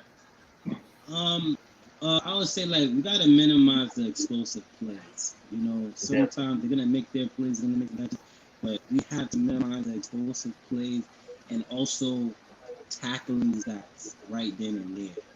We cannot afford any missed tackles where let's say any of these receivers catch a curl or something and they get that yak. You know, that was one thing that we spoke about last week was yak, yards after the catch. So that's something that AB and Mike Evans and Godwin, they're big on that. That's what they want to identify their receiving core as that, like what they can do after the catch. So it ain't easy tackling open field, of course, but that's going to be one big thing. We have to get them down and playing the proper leverage where you're not going to get beat over top as much. So AJ Terrell is going to be, he's going to be aggressive. You know how AJ is, but AJ has to relax. So we play against fast receivers like AB and Godwin. You got to be careful because AB got that speed. He'll still find his way to get over top on you. So that can't happen at all. And at the end of the day, when you know what an offense is doing and you're prepared during film and all of that stuff, the better you'll play. So if the DBs have a better recognition of the routes that the receivers are running, it'll be more easier for them to make plays on the ball. So that's going to be big for us. The closer we get to the ball, the closer we're going to make plays, and it's going to be harder for Brady. So, yeah. We know where he's going. Yeah. So let me say this real quick. Yo, Mike, I look like we got somebody for the say it with your chest moment. Buck Skull Gang, if you want to join, we're going to have the link coming up soon. If you want to, if you're a Bucks fan, if you want to sit there, talk a little smack or whatever, do what you do, but do it respectfully, man. So I'm gonna tell you right now, you want to come on and you want to chat with us and chop it up with us, we're gonna send the link and you could join up that way. Now, we all know that Bruce Arians is about that no risk it, no biscuit. You already know there's going to be a lot of downfield stuff that's going to be mixed in with a lot of it's going to be mid to deep. I know Tom Brady likes to hit up his check downs a lot, especially when we throw heat. You know what I'm saying? But I swear, I think we need to have. Well, I think who said it? Let me just check this. I think William Amy said who's going to cover Gronk. I actually would like to have Eric Harris guard him because he's like he's a bigger guy who has like some sort of cover. What you said, Rich? Yeah, I was saying that most likely it's going to be Eric Harris on him, you know, as a bigger safety or something. Yeah, in terms of size, because like Gronk can like overwhelm you, you know, with his size and whatnot. So if you want to go size for size, like we do got big guys in that backfield, and yet we don't have to like sacrifice like Deron Harmon. If you want to try to go like the single high safety type of route and try to use like a cloud type of coverage, we could do it that way. You know, but if it was anybody that's going to cover Gronk, I would like to, you know, see Eric Harris do it and not so someone smaller. Or to a lesser extent, you can actually look at on a sub type of thing, Michael Walker or a Debo. Debo will run stride for stride with him without even trying. Exactly. And Foyer as well. Foyer too. I think it's really basically depending on the defensive play that we call. At the end of the day, like DP said, he's not gonna make it obvious who's guarding who every time or every play. You know what I'm saying? So it could be multiple of guys who possibly guarding him. Yeah. Yeah, yo, Mike, you wanna finish this off? Again, I forgot what we talking about. Man, I don't know the secondary. I feel like how will our secondary match up with the Bucks? Yeah, the secondary. Hey man, my bad. I don't know what's going on. I'm slow today. But the secondary. I talked about this last night. There's only one guy that I'm worried about. And I'm only worried about him because he hasn't been getting the ball. And Mike Evans gone. Like he at some point in time, he's gonna get tired of not getting the ball. And he's gonna go off. Like I think you gotta kind of keep him in check. All right, we gotta pay close attention to him because he hasn't been getting the ball. And I'm just telling Bucs fans right here, get ready to lose Mike Evans because Tom Brady, the organization, you already know how everybody is. They're gonna be all on his nuts. So get ready to lose Mike Evans because he's not getting the ball and. Tom Brady loves some Gronk, so we know Gronk ain't going nowhere. So get ready to lose Mike Evans. I'm just warning y'all. That man ain't not gonna sit back and he's Tom Brady. I won the Super Bowl. No, that dude is a competitor at the end of the day, and competitors want the ball. All right, so get ready to lose him. And Falcons, you got to pay close attention to him in this game because he's probably already having those conversations. I need that damn ball. I don't need 4 catches in the game. I need more targets. Wide receivers are wide receivers at the end of the day. That's one thing I learned from this Julio Jones situation. Wide receivers are incredibly selfish. They want their ball. So I'm focusing on anybody who's going to match up with Mike Evans, and I think that guy is going to be Isaiah Oliver. I think AJ is going to shadow AB because AB, I mean, I don't know why they got him out here running 9 routes like he fast. Like, no, that dude is not the same AB. So I think they're going to shadow AB with AJ, and they're going to match up Isaiah Oliver with Mike with Evans. Godwin? Oh, Mike Evans. Okay. Yeah. So it kind of looked bad too because if you look at the Bucs stats, AB had over 100, Chris had over 100, Mike Evans had 2 catches. That man ain't trying to hear that. That man, he's not caring. That man is not thinking about winning games. He's a wide receiver and a competitor at the end of the day, and he want the ball. All receivers want the ball. Mm-hmm. Yep. So Mike, we got a guy in there called Buck Skull Gang. Like he wants to come on, he wants to chop it up. I think he's a Bucks fan. So he wants to come in and say a little something. He wants to say it with his chest. So we're gonna give him an opportunity to do that if you give him the link. So man, you better not come in here with all this Tom Brady love affair because I'm a mute. So Bucks Soul Gang in house. Like, yo, we give you an opportunity to come on. Mike is gonna give you the link. Just come on in, bro. Just come on in and say your piece. He said he happy in a Tampa team player. If we look at Mike Evans' stats, most games where he have 100 yards, they lose. Man, get out of here with that bullshit. That company ass. I don't believe that bullshit. We thought Julio Jones. We thought Julio Jones was a team player. Yeah, Julio was saying the same thing. Man, please, you believe that bullshit? All right, Bucks Soul Game. What's up, everyone? Good afternoon. Yeah, Mike Evans said he's happy in Tampa. He's not worried about reps. He's a team player.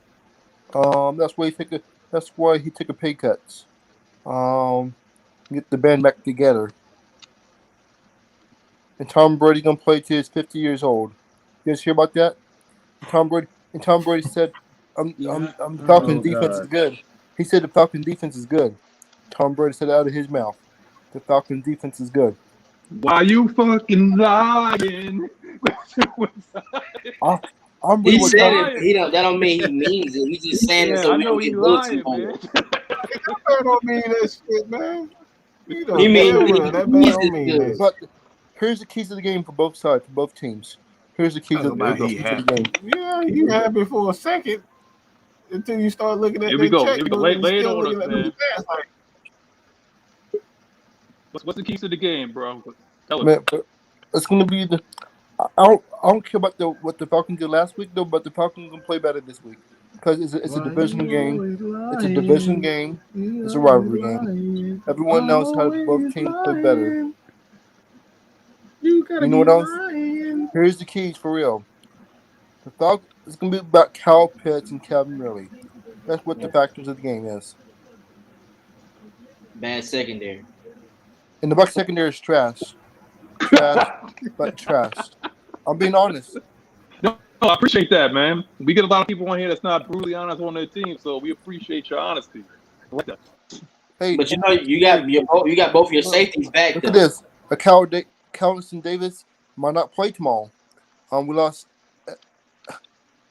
Carlton Davis. Jordan Whitehead might play. Questionable. He gonna play, bro. But look at this. Yeah. But the Bucs defense is the Bucs front seven. That's the key. Hopefully, if Matt Ryan can hold up, and your offensive lineman, your rookie offensive line, can. I don't know. It could be, but I think the Falcons defense. I don't know. You guys, if Grady Jarrett can get hold of Tom Brady like he did in the Super Bowl a couple years ago, man, it's gonna be a long day for the Bucs. I appreciate that, man. I'm worried about Deion Jones. Hey, okay, I'm liking you a little bit, bro. I like you being honest, but it's a division game, so you know what players we have, we know what players you have. The one thing you did say, Carlton Davis isn't playing. I would prefer if he plays anyway because he's grabby as hell. So I like that matchup in y'all secondary. I want Davis to play. That's the weakness of y'all secondary to me personally, because he gives up penalties. Backup corner? Is that their backup corner? No, Davis is that's the starter. He's a starting corner. He started. We have three young corners. Mm-hmm. Yeah. Mm-hmm. Right.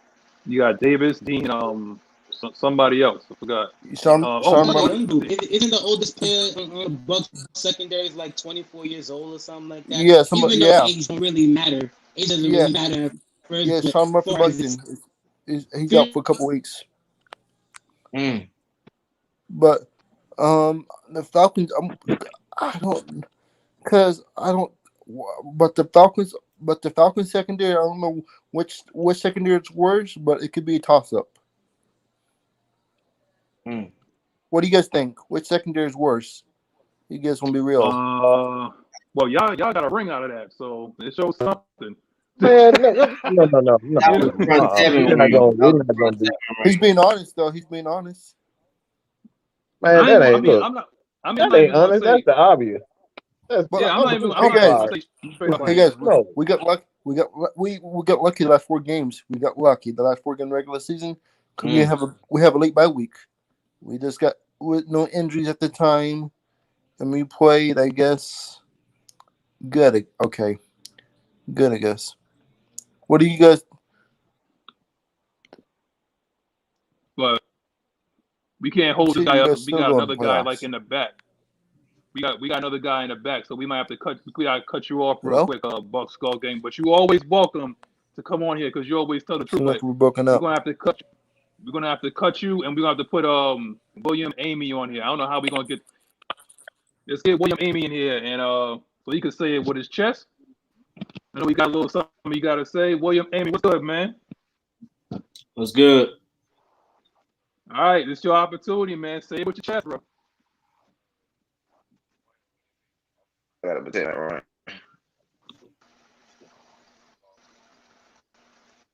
You was breaking up a bit. Go ahead and say your thing again, man. You breaking up a bit.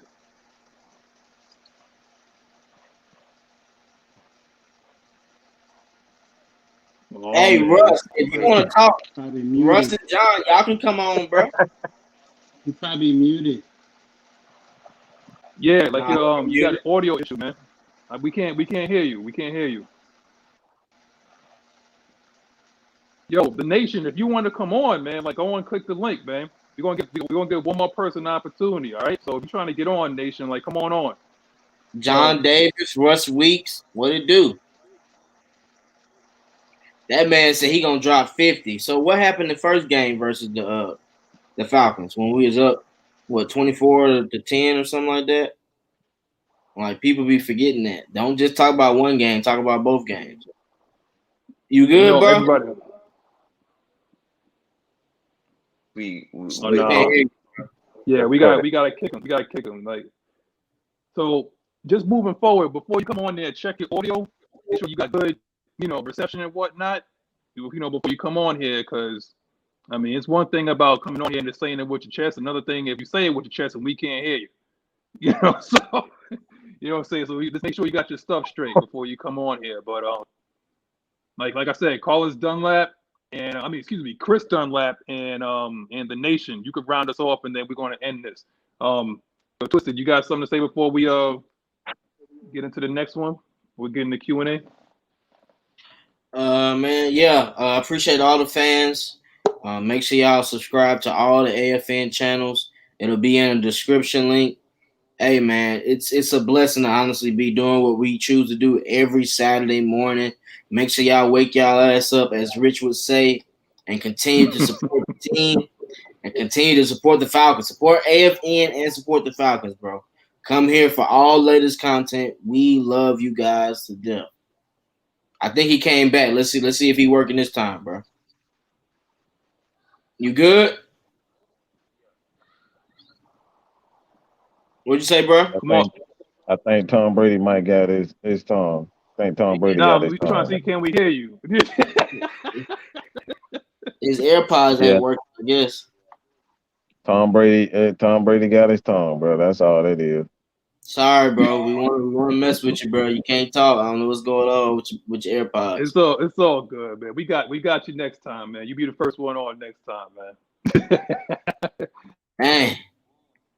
But yo, Tom real Brady quick, put your Q&A in there. We're gonna get to a couple of questions, and then we're gonna move out because we got things to do. All right. So if you got a couple of questions, or if you want to troll like the way Russ Weeks is doing right now, do whatever you got to do. You know what I'm saying? So we can be up out of here, man. Looks like you was addressing somebody. Who you was addressing? Or was it Mike? No, I was telling Russ and the two Tampa Bay fans to come on. They said the other Tampa Bay fans was trolling.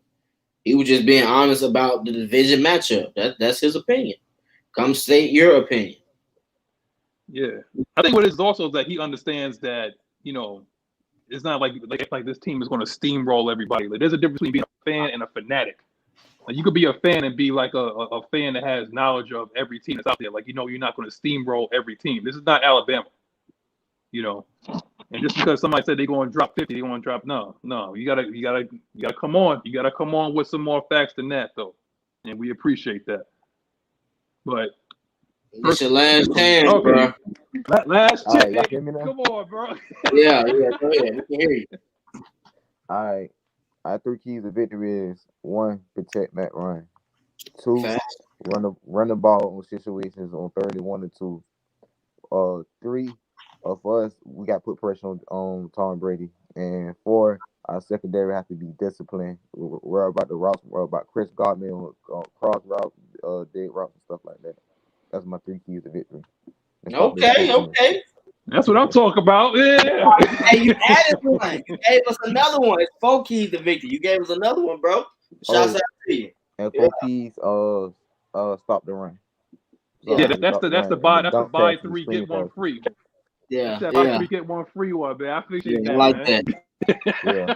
I just hope we play better, man. I don't care if we win or lose or not, man. I just hope we play better this week. So it's a division game, so it'll be a close one. I like us win at least by a touchdown or a field goal.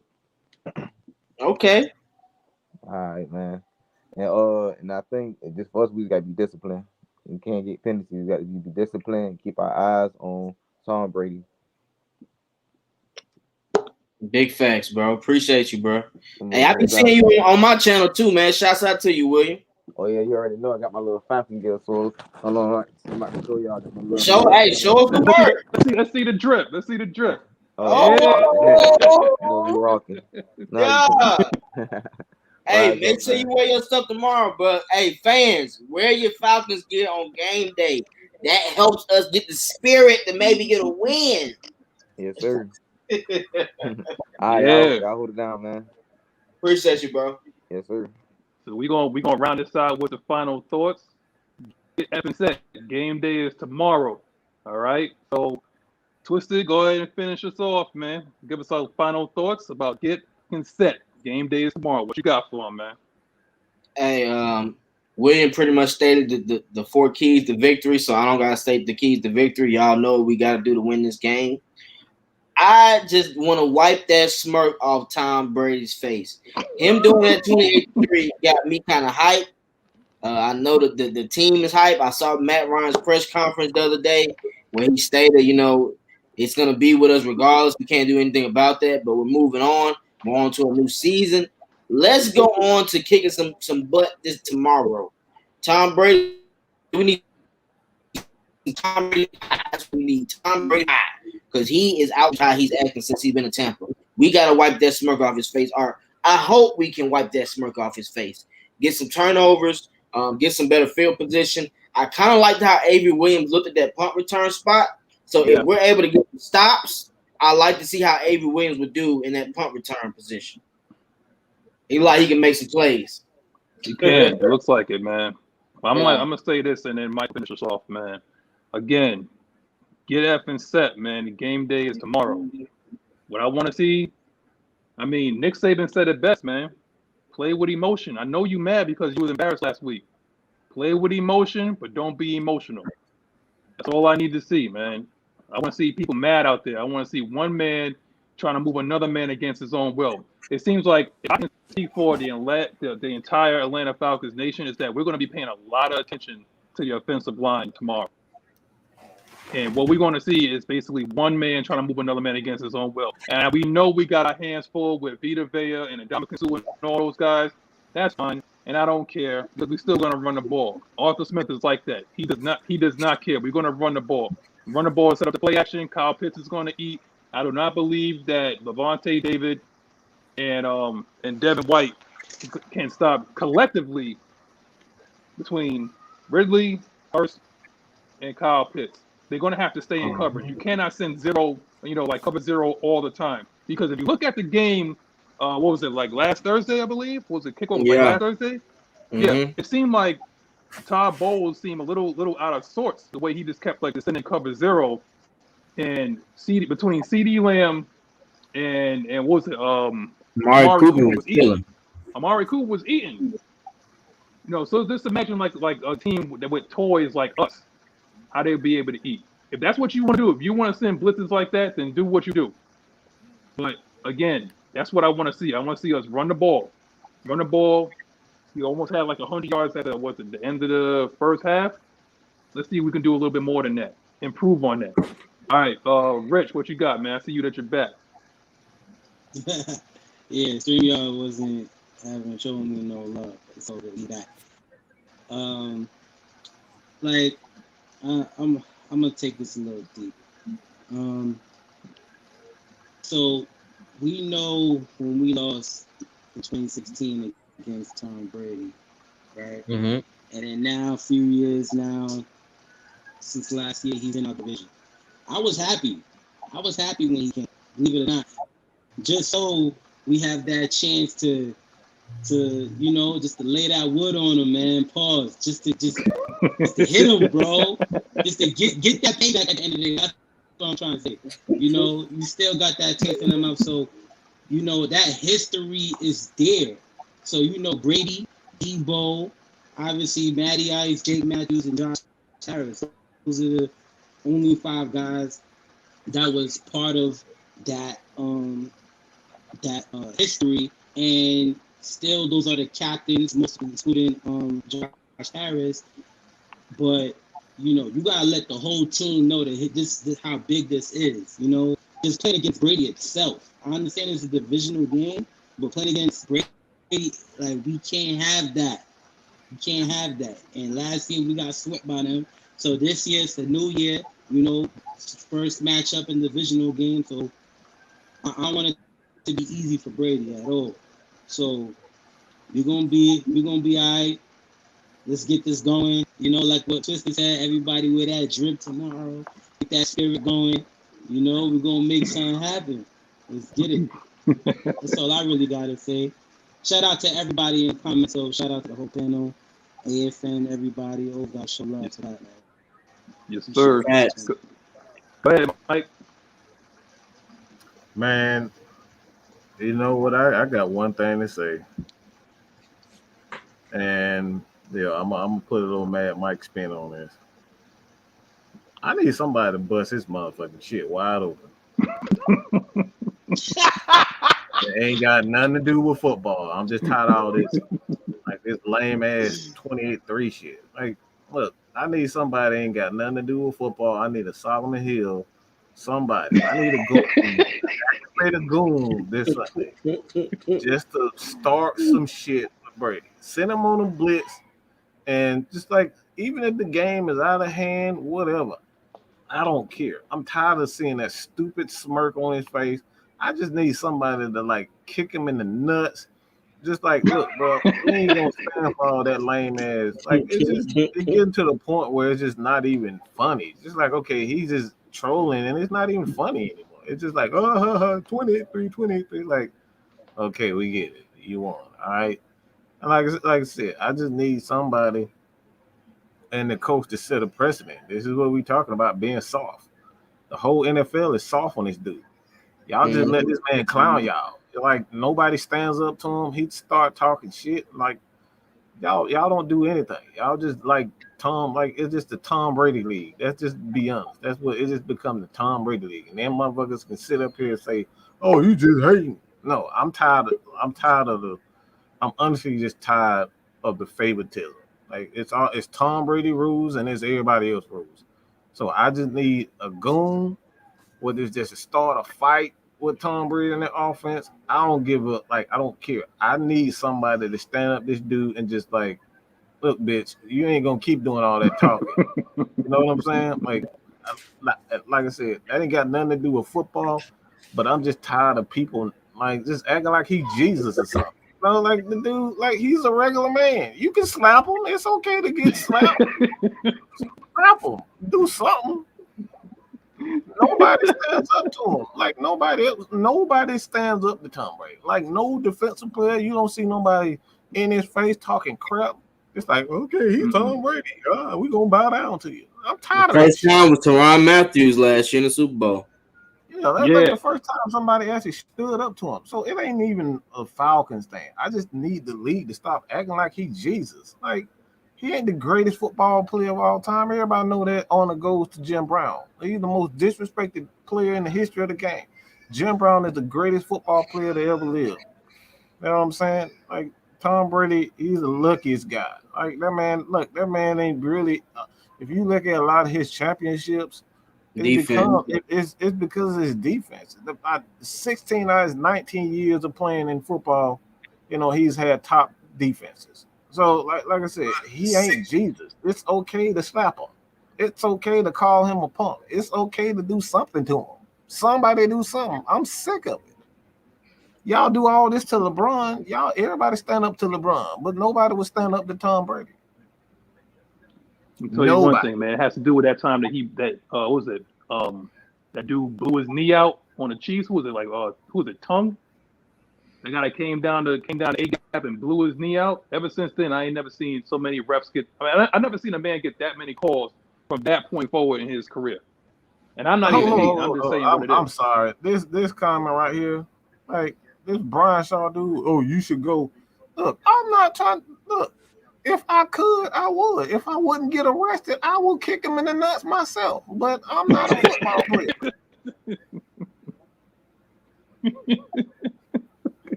I wouldn't. Trust me, I would certainly do it in a quick second. I don't do all that talking and trolling for 2, 3, 4 years after it done happened. Like y'all act like this dude Jesus. That response there is a straight up. Look, I was about to say something, and I'm trying to be nice. All right, no, it's mellow Mike. It's mellow Mike day. I'm gonna tell you right now, man. These are fans talking, man. You ain't gotta get on your feelings like we talking about your mama or anything like that. It's just guys that's over here talking. We just talking smack because that's our rival and whatnot. Does Mad Mike want to sit there and smack Tom Brady the man? I don't know. Mad Mike crazy like that. He made one time. Look, it's not even like I said. It's not even Tom. It's just everybody act like he is just like he's the reason why he's the reason why they win. Well, we just clearly stated he's had great teammates, and his teammates never get any credit. Who talks about Butler getting that interception? Like, he's an afterthought. He saved that game for them. They were on their way to losing, and he got an interception off Russell Wilson. Who gives, Adam Vinatieri and all those guys, Gronkowski, for getting those late game field goals to win championships, to even get them to, the Super Bowl. You know what I'm saying? So it's Richard Seymour. He gets all the credit as if he did it all himself. Even last year, you know what I'm saying? Like the Bucks defense and that running game, especially the running game came. If that running game didn't come late last year, Tom Brady wouldn't even be in the Super Bowl. Let's just be real, because he played like absolute shit in the NFC Championship, but somehow he still got there. You see what I'm saying? So, like, again, that ain't got nothing to do with just. It's not so much Tom Brady. It's just everybody acts like he's Jesus, and everybody, the teammates, ain't got nothing to do with it. The coaching has nothing to do with it. He is the center of attention, even when a team wins, and that annoys Tom Brady. Tom Brady is the John Cena of the NFL. Oh God! Wow. He comes in and he goes to another team in an instant championship, man. I'm telling you. He's the most protected player in the league. Plain and simple. Yeah. So on that note, Brian Shaw, it is what it is. He said he want to see y'all reaction after the game. Dude, we don't get into we understand it's a prediction, man. Like, who cares? We're gonna say this is Atlanta Falcons Nation. Get out your feelings, man. You need to be kicked in the nuts. You have been acting like a damn woman. I need to see y'all feel it. Like, bro, calm down. It's just a prediction, okay? Yeah. The thing is, we ride or die. We ride or die with our team no matter what. Plain and simple. That's why we on this show. That's why we have this, this podcast. If you want to do your own thing, do your own thing. That's cool. I ain't hating nothing like that. But what do you want us to say? What are Falcons fans supposed to say? Oh God! What you normally hear on social media? Oh Jesus! No, what you normally hear on social media. That's what it is. That's what they want to hear. It's like they want they want 3 or 4 Stephen A. Smiths on here. That's going to say the worst about our team, week in and week out. And he don't even do that about the Steelers. He don't down talk the Steelers like that. No. Mike Tomlin is like his cousin or something like that. The way he talk about him. Yeah, that's BS, bro. But on that note, hey, it is what it is, man.